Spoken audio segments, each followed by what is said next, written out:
I'm Chris Hansen, right now on Crime Watch Daily from here in New York City.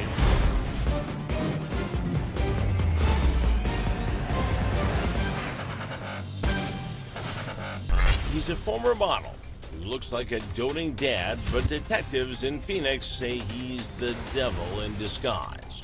His girlfriend, the mother of his child, is missing. He's the prime suspect. I have goosebumps saying that right now because it makes me sick.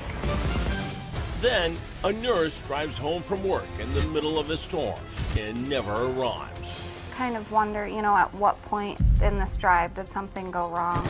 Is she the victim of a terrible accident? We've done ATV, we've done dog searches. Or did someone make her disappear? Is she still alive? Did she leave? Was it the Russians? The wild theories, the unanswered questions. Do you think she was having an affair? Michelle Sigona with a new Crime Watch Daily investigation. As far as formally naming a person of interest or a suspect in this case, are you ready to do that here today? Right now. Go, let's go. Jason Matera with Crime Watch Daily. I'm Michelle Sigona from Crime Watch Daily. This Elizabeth Smart from Crime Watch Daily. It's Anna Garcia from Crime Watch Daily. You got anything to say? is Crime Watch Daily. What do you mean you don't know she's 13? You're running away now? Hey everyone, welcome to Crime Watch Daily. I'm Chris Hansen. We start today out west with a troubling case in Arizona. A mother of two leaves work and is never seen again. But what police find in the room of her 8-month-old daughter makes them believe she didn't leave on her own. Here's Anna Garcia with the details. A generous young mother with everything to live for. She would honestly give the shirt off of her back in the middle of winter to anyone. So when it appeared Christine Mustafa walked out on her job and her precious daughters, everyone feared the worst. That's not Christine. She would not have done that. Cops say she didn't. This is officially a homicide investigation.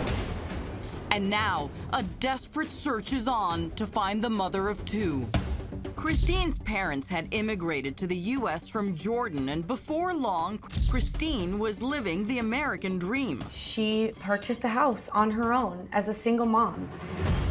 Family friend Erin Nethery says when Christine gave birth last year, no one worried if she'd be able to juggle two daughters and a full-time career, least of all her employer. She had worked there for 11 years and never missed a day.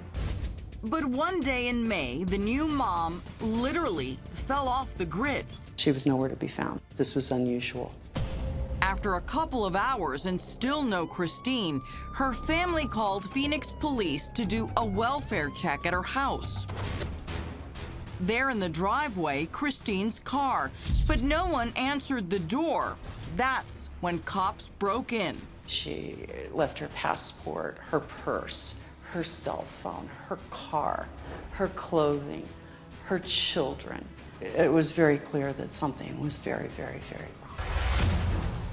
As police searched the house, Christine's live-in boyfriend and father of her new baby showed up. Robert Interval had moved in with Christine not long after she bought her home. She decided a roommate would really help me out to pay these bills. Christine placed an ad on Craigslist for a roommate, and the handsome former model answered. Now, the roommate turned live-in lover was answering cops' questions. He was asked, "Where's Christine?" Robert told cops her car had a flat tire that morning, so she walked to work, a detail that would later provide a key clue in the investigation. Erin Nethery knew Robert before he moved in with Christine. She says he could be quite charming. Very friendly, outgoing, helpful to a fault. Soon, Christine was pregnant with Robert's baby, but not all was rosy. Robert had grown increasingly controlling, according to friends, even convincing Christine to move near his family. They left Arizona. Robert convinced her to move to Ohio for a fresh start near his sister. But Christine's family wondered if there was a different motive. They'd seen a different side of Robert. They felt that it was more of a move to separate her from her family and isolate her. If that was Robert's goal, it didn't work. And the family's concerns were real. While he looked like a gentle, doting dad, Christina's friends claim he could be a Jekyll and Hyde. Robert could go from very happy and joking, and it was like, boom, a light switch went off, and suddenly dark and anger. Aaron says living in Ohio with their new baby actually gave Christine motivation to finally want out. She wasn't happy with raising a baby in that environment. So she moved back to Arizona near family, and what she did next may have put the young mom in grave danger. Coming up, where is Christine? And why is Robert acting strange? Robert answered the door with a loaded gun and the baby. A picture is beginning to emerge of a woman sleeping with the enemy. I thought my worst nightmare has come true. A hard-working mother of two is missing. Police say the evidence is stacking up that her boyfriend, the father of her youngest child, had something to do with it. But they don't have enough evidence to put him in cuffs, at least not yet. Once again, here's Anna Garcia.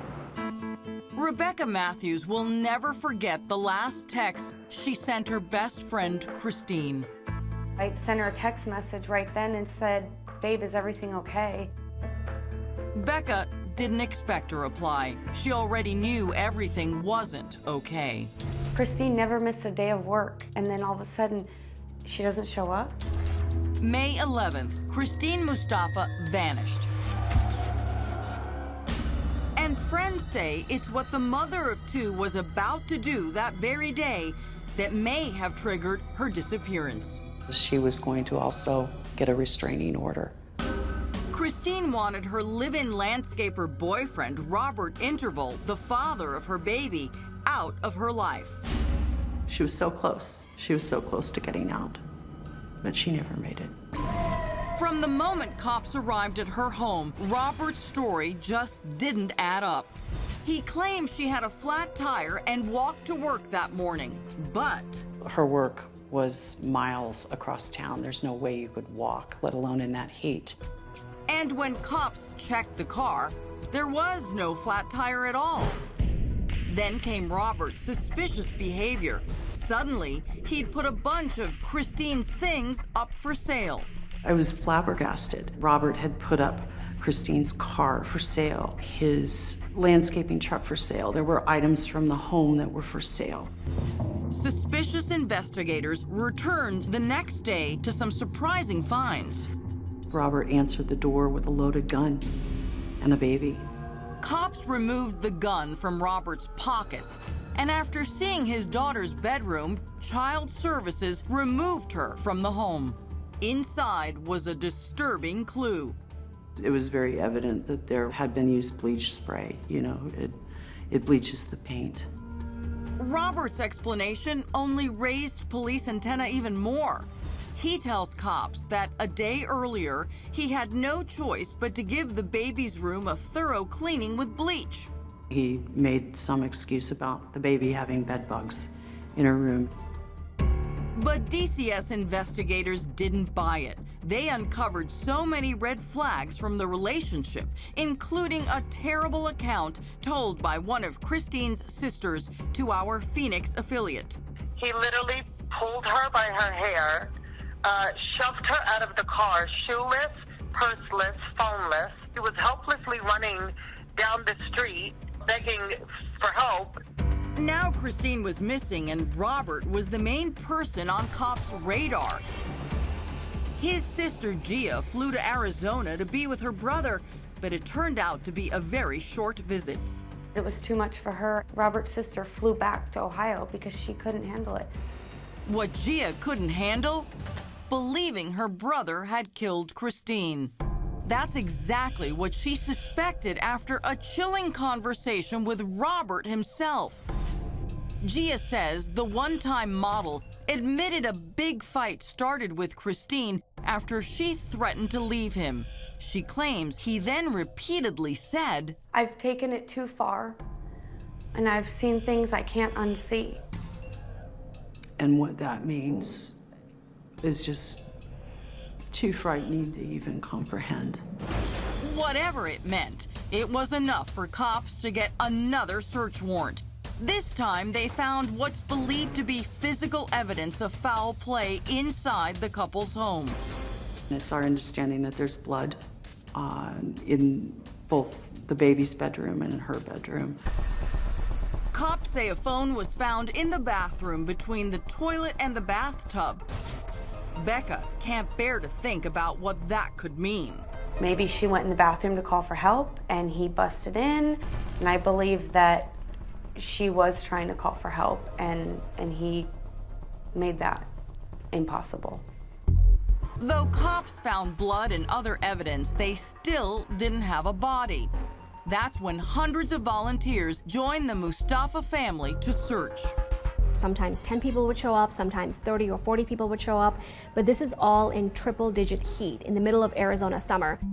Sonu Wasu of our Phoenix affiliate says finding the mother of two became a citywide effort. They were friends, neighbors, co-workers, even those who didn't know her. They want to know where Christine is, what happened to her. But Becca says there was one person who didn't seem concerned about finding Christine. Her boyfriend, Robert. Robert was nowhere to be found. Weeks of searching came up empty. But on the 1-month anniversary of Christine's disappearance, cops felt they had enough evidence to arrest Robert Interval and charge him with her murder. Sir, your name and date of birth, please. Robert Interval. We do have some evidence that does point to Robert as being a suspect.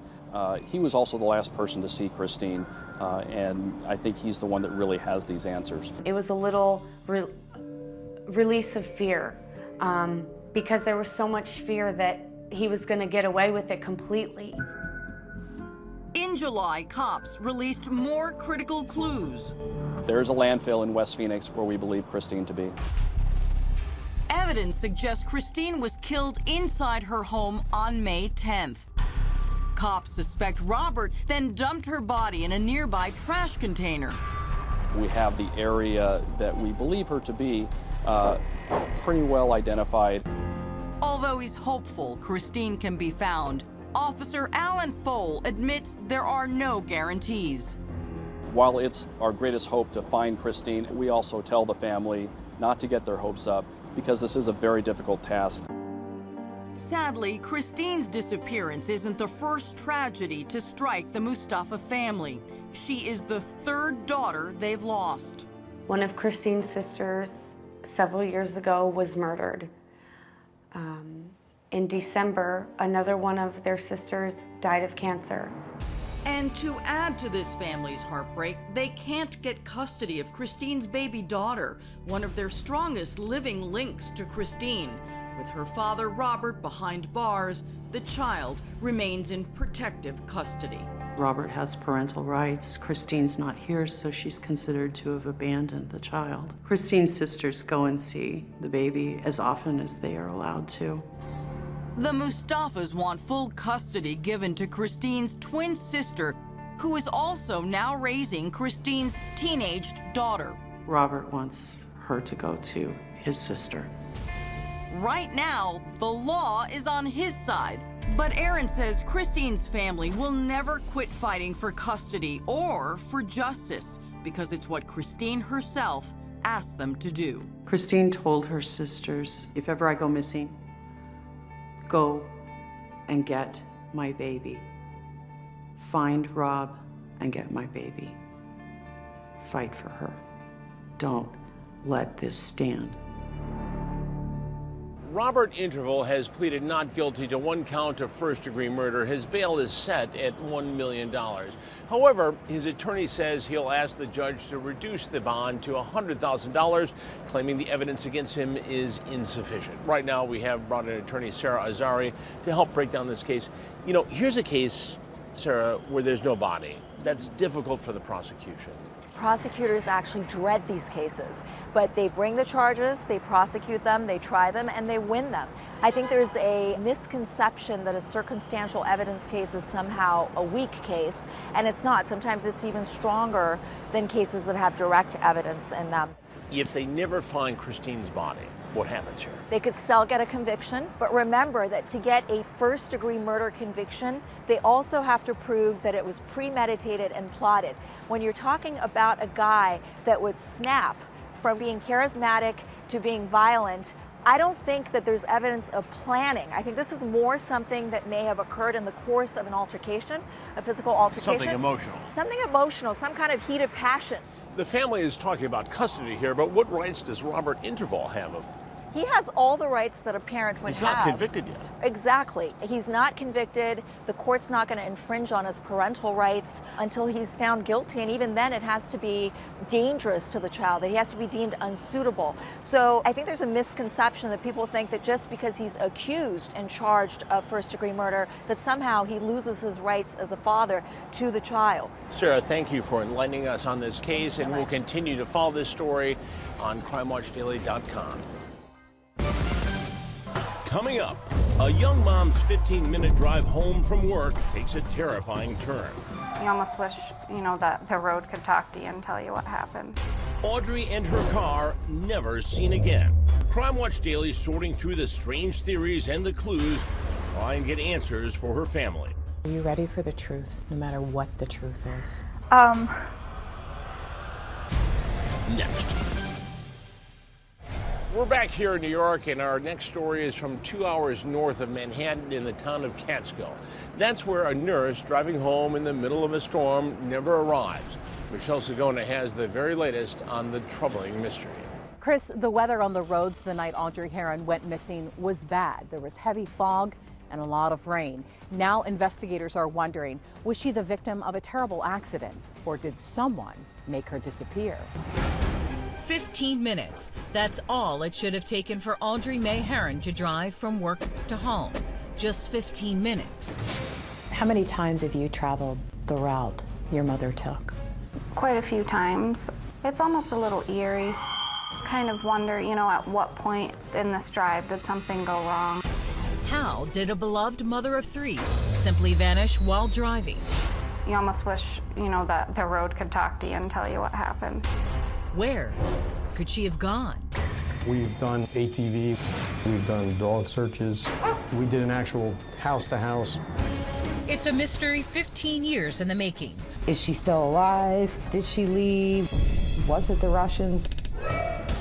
A Crime Watch Daily investigation to uncover once and for all what really happened to a young mom who drove onto a darkened roadway and was never seen again. As far as formally naming a person of interest or a suspect in this case, are you ready to do that here today? She was who you wanted taking care of you if you had to be taken care of. Nurse Audrey, compassion personified. My mom was a beautiful person. She loved being a nurse. Her patients and her coworkers loved her. Audrey was spunky and full of energy. That's how I remember her. A lot of life, she did. And Audrey fit a lot into that life. She had her oldest daughter, Sansia, when she was just 22. And while things didn't work out between her and Sansia's father, they remained friends. And before long, Audrey would have a second chance at love. What about when she met Jeff? What did you think of him? I liked him. Was she happy? She seemed like she was. His name was Jeff Herron, and he was the son of a wealthy golf course owner. They were always, hugging. And the playful young couple quickly made the leap from going steady to dating more permanently, seen here in their happy wedding photos. Even though I wasn't his child, he still considered me his daughter, and I still called him Dad. And soon there were others calling Jeff Dad and Audrey Mom. A little girl named Katie with a newborn son named Quinn following 2 years after that. When you think of your mom, what makes you smile? Oh my goodness. I remember sitting in the back with Sans and her. They would sing to music in the car. I don't think you were ever in the car with her without, music blasting and the windows down. But sadly, there's a reason the girls now talk about their mom in past tense. Sansia was 10 years old when it happened. Katie just 4. It was the Thursday before Labor Day weekend, August 29th. Audrey was working the late shift at the medical center, while Sansia and Audrey's mother Shirley were just returning from a month-long trip to Florida. I talked to her that night, and she was coming over in the morning. She seemed upbeat? Yes, yeah, she was excited that Sansi was back, you know, and she was going to see Sans and me. And there was even more reason to be excited. Around 9:30 that night, Audrey reportedly called Jeff with big news. She had just gotten a raise. She was happy she had gotten that raise, and everything was good. But everything wouldn't be for long. Sometime in the middle of the night, Audrey's husband Jeff says he wakes up to find the bed empty. Jeff called me at 6:30 that morning and asked me if Audrey was there. She hadn't come home. A call to the medical center where she worked revealed she left at the normal time the night before, 11 p.m. So where was she? Jeff continues making calls to family members, and around 9:30 that morning, word finally reaches Audrey's stepmom, who knows just what to do. Audrey Heron's stepmother worked at division headquarters for the state police, and I received the phone call here at around 10 o'clock in the morning. New York State Police Sergeant William Fitzmaurice and Lieutenant Peter Kosminski are two of the first to arrive, and after talking to everyone at the house, they formulate a plan of attack.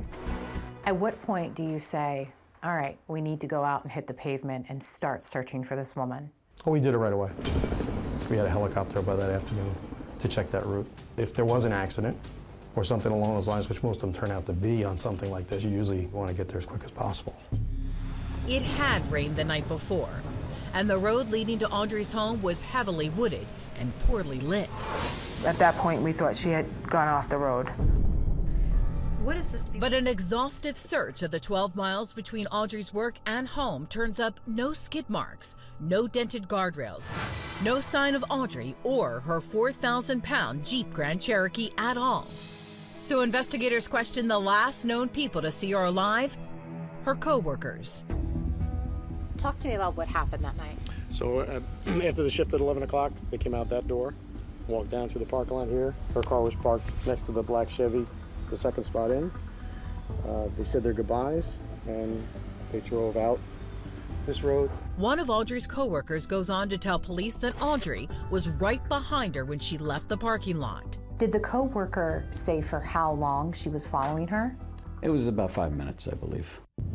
After that, the co-worker says the two took different paths, which left 10 minutes between that point and when Audrey should have been home. What was the mood like? What were people doing? There was officers there, and Jeff was distraught. I didn't tell Sans anything then because I was still hoping.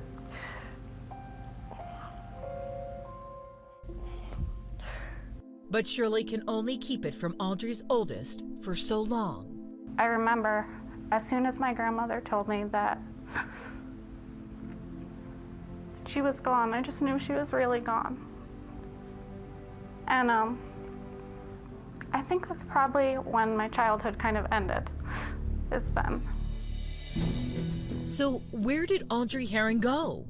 Is it even possible your daughter would just disappear on her own? No, not at all.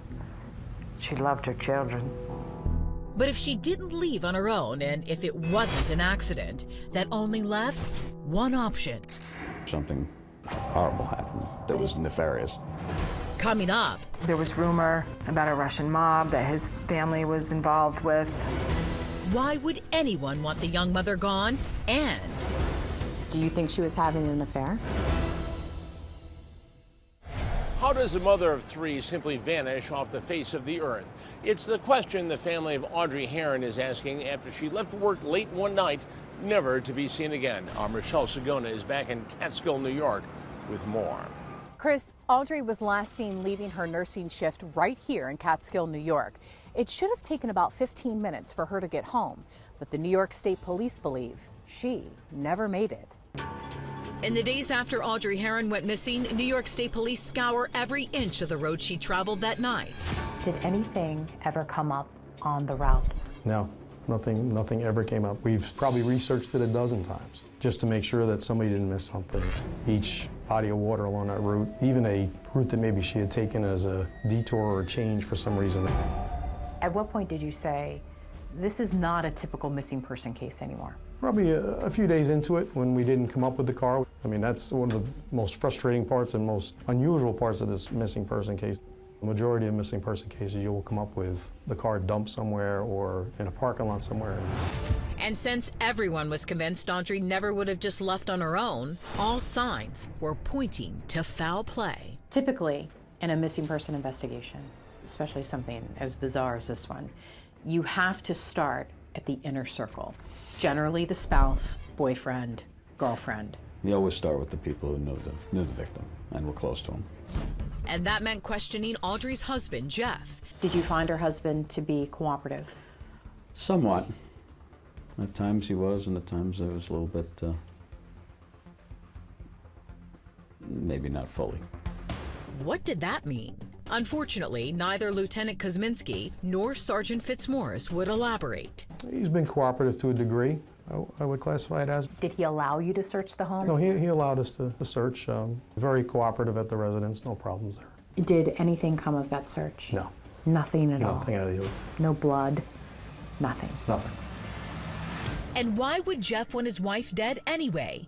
Even if she had a life insurance policy, his family was wealthy, and there didn't seem to be any of the other factors investigators often find in these cases. Do you think she was having an affair? Oh, God, no.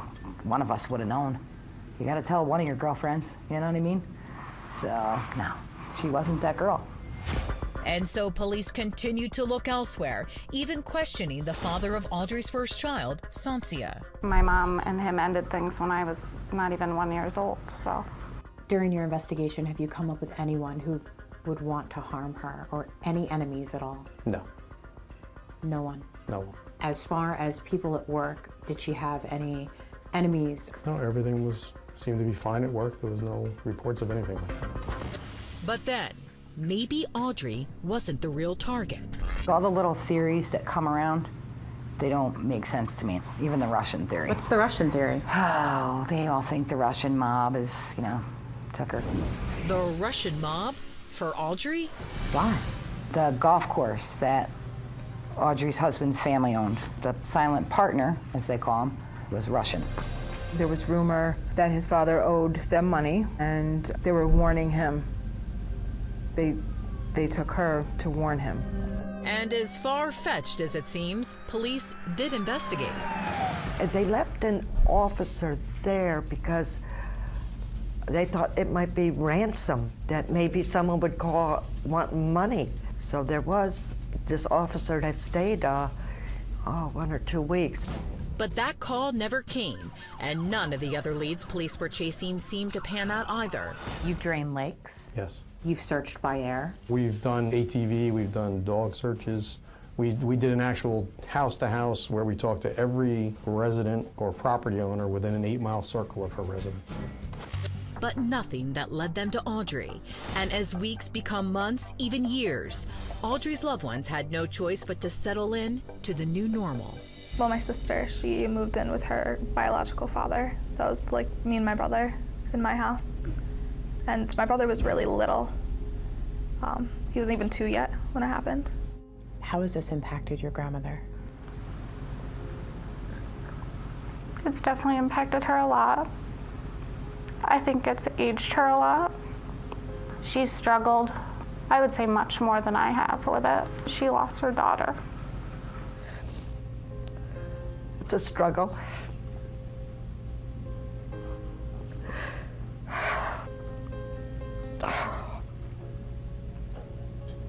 It's a struggle. But Audrey's family and friends refuse to accept that she can't be found. Each year, they organize fundraisers and other events to help keep her face out there. You want her to know you haven't given up? No. I'm sorry. It's an emotional subject for obvious reasons. I'm sorry. But also, Audrey's friends say, because there's someone who should be joining them in the fight to find her who hasn't. We put our first fundraiser on. Jeff didn't go. Did his family show up? No. And when we asked police about it, Did you ever see him out searching for his wife? No. and there was one more thing. Do you know if he took a polygraph? I heard he did, and it came back inconclusive. Coming up, Are you ready for the truth, no matter what the truth is?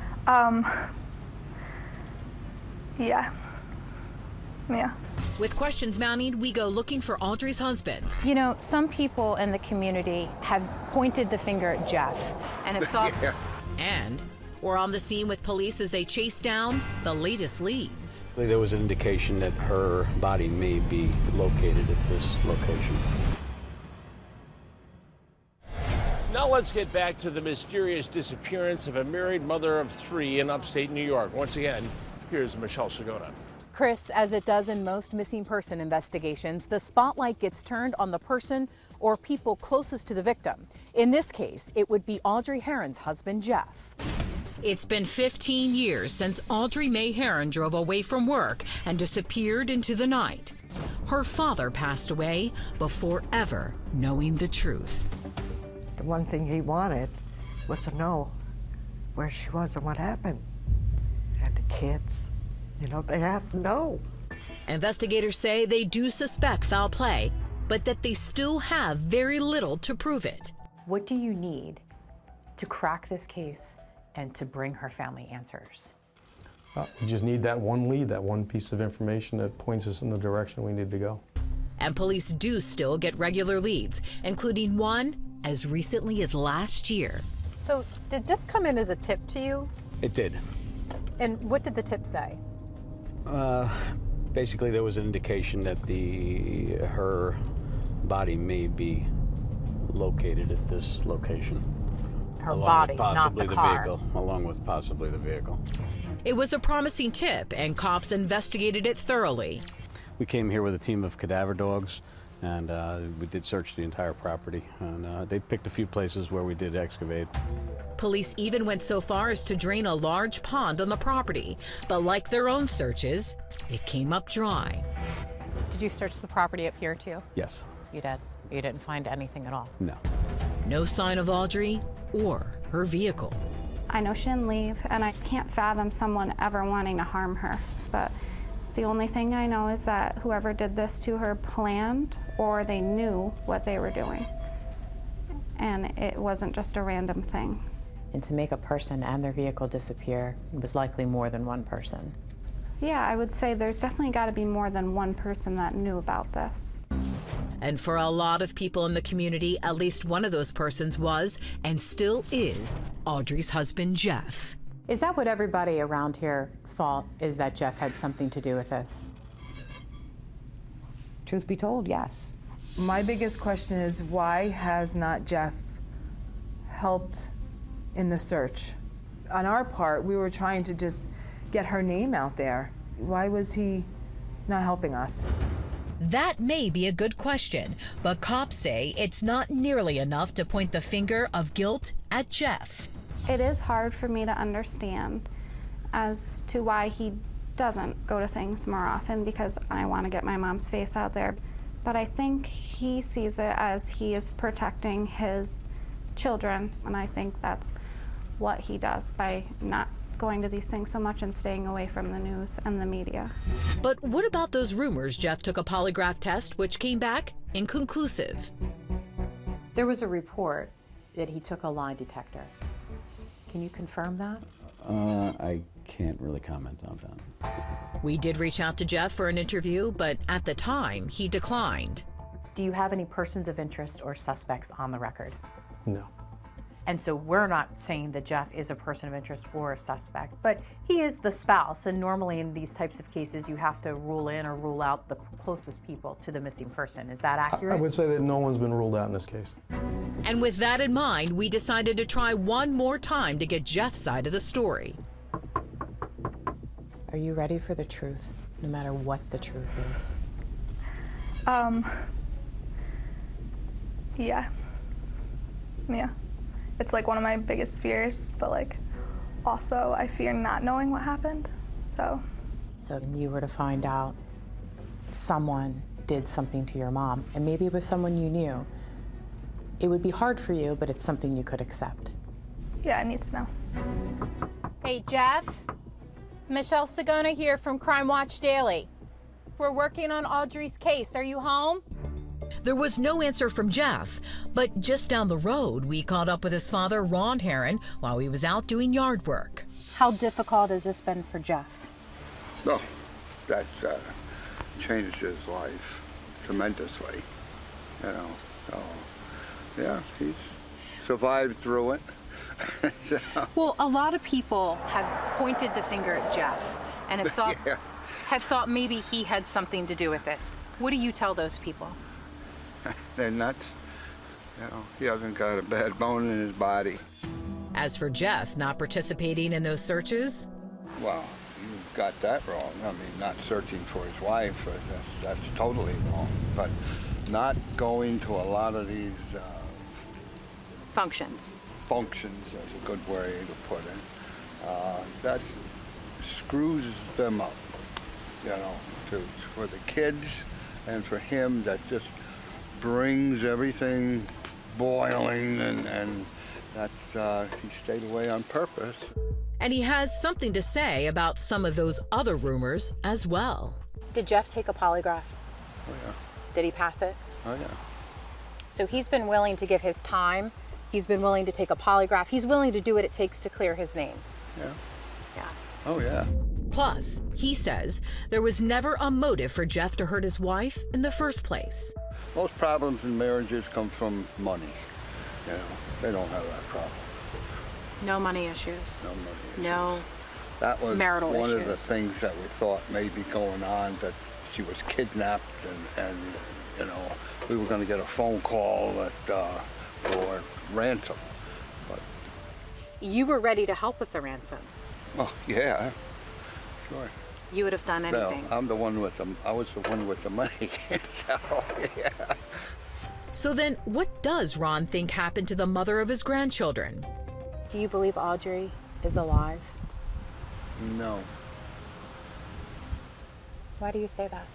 I don't feel her. Where do you think the vehicle is in all of this?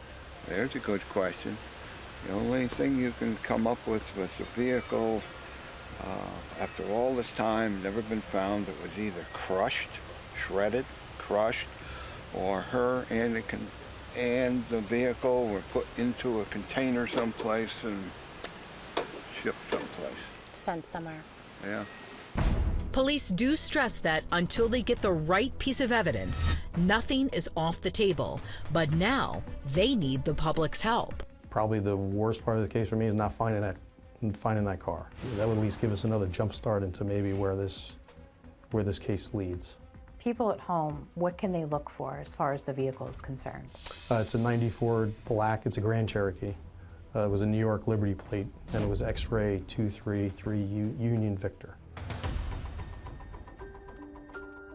A 15-minute drive, a 15 years long mystery. The only certainty being that Audrey Mae Heron is gone. But today, both of her daughters have found a way to keep their mom close, following in her footsteps to become nurses. Why did you decide to go into nursing? Well, my mom brought me to work a couple of times. And, I saw her patients loved her, her coworkers loved her. I decided that I would like to do something like that as well. You're also in nursing school? Mm-hmm. Do you think it's a way to help you feel more connected to your mom? Well, we definitely are honoring her in that way. We're all nurses, so it's kind of cool. If there was something you could say to your mom today, what would it be? That we love her and we miss her, and we will never, ever stop looking for her. Even if I'm 80 years old, I'll still be looking for her. She deserves answers, and she deserves justice.